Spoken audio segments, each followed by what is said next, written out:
Welcome back. It's Entrepreneur Sunday on BNC. Tonight, we're taking you to the Caribbean. Earlier, I caught up with Rick Jones, the owner of Caribbean cuisine food truck Taste of Jamaica. Jones spoke with us about his inspiration of becoming an entrepreneur and what sets him apart from the competition.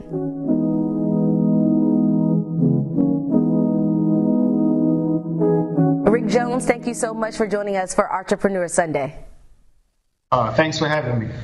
So, Rick, I know you've been at this for a while. Tell us about your Taste of Jamaica food truck and what inspired you to become an entrepreneur. Well, it's always been a dream of mine. Grew up cooking in the kitchen with my mom and stuff, you know what I mean?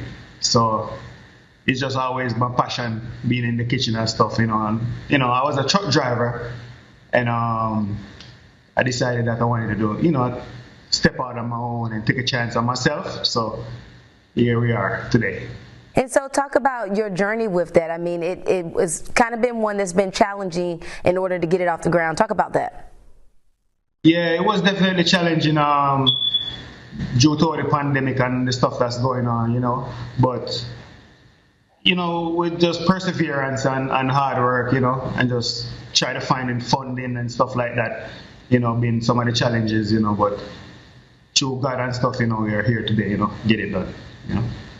And tell me more about how you guys started. I know you kind of started unconventionally with some folks like, cooking in their own kitchen and serving dinners before you got to the food truck process. Talk about that. Yeah, actually, I was cooking at home and, my wife has a salon. So what I did was I used my wife's salon as like a meeting point, not to having all these people coming to my house. So I was selling foods on the weekend from her salon. Shout outs to her too at Vibes Nails. If you ever need your nails done, you gotta check her out. That's how I actually got started, and then I developed a huge following from doing that. So, yeah. And so what made you want to say, I know you're Jamaican, but what made you say this is going to be the food I'm going to cook? And it was something that people needed. Well, all right. Living in Jacksonville, they got Caribbean restaurants here, so I see the need for some real authentic Jamaican food. So that's why it really inspired me to go ahead and fill that void. You know what I mean? Yeah. How hard was it for you to leave from being a truck driver and start your own business? It wasn't really hard. It was more nervous. I was a bit nervous stepping out on my own. But I have a thing that I say to myself: if we spend our whole lives taking chances for other people's dream, you know what I mean? So I say I'm going to take a chance on myself, and it's working great so far. That's awesome. Well, what are some of the folks' favorite dishes, what you serve on your food truck? Why do people feel like they got to come to you? Listen, if the most authentic, this is like only thing you're missing is being on the island getting the cool breeze. The most authentic taste, the oxtails, the curry shrimp is like one of my signature dish. You know what I mean? But everything here is spectacular. Curry goat, everything is just done to perfection. You right there, the steamed snapper, brown stew snapper, fish any style, jerk chicken is something to die for. So yeah, look at that right there. There's nothing but beauty, perfection. You know what I mean? So people have to come check me out, man. Taste of Jamaica Caribbean is definitely the #1 in the city right now. I can't lie. I know it's tasty. I've had the oxtails and stuff like that too, so I'm kind of biased here. You just gonna keep on coming. Well, as a Black entrepreneur, finding financial assistance can be a challenge. What steps did you take to secure your financing, and what should the first step be for someone who also is looking to start their own food truck?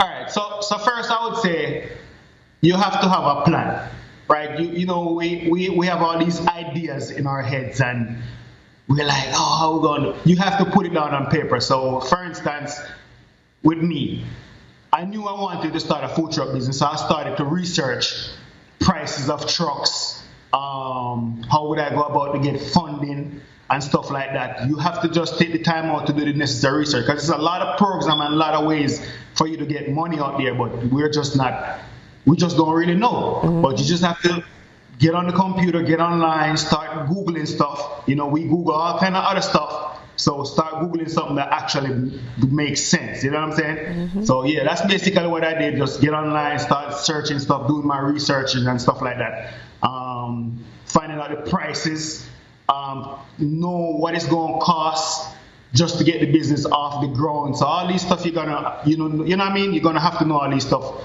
to when you go to the bank. If you're gonna seek funding from the bank, they're gonna ask you, well, how much money you need, and stuff like that. So yeah, it's just basically doing your local research and stuff. But it's a lot of programs out there that you could take to your advantage. And was it easier for you to decide to do a food truck versus an actual brick and mortar restaurant? Yes, because for me, I didn't want no overhead. So the food truck worked perfect for me because I wanted something where I could be in complete control of, you know what I mean? Day in, day out. If it's a problem and they call back the restaurant, they're going to be speaking with me specifically, you know what I mean? So that's why I wanted to do the food truck versus having a full-fledged restaurant where, I have to be, employees and all that stuff there, you know what I mean? So, yeah. You can find him at Taste of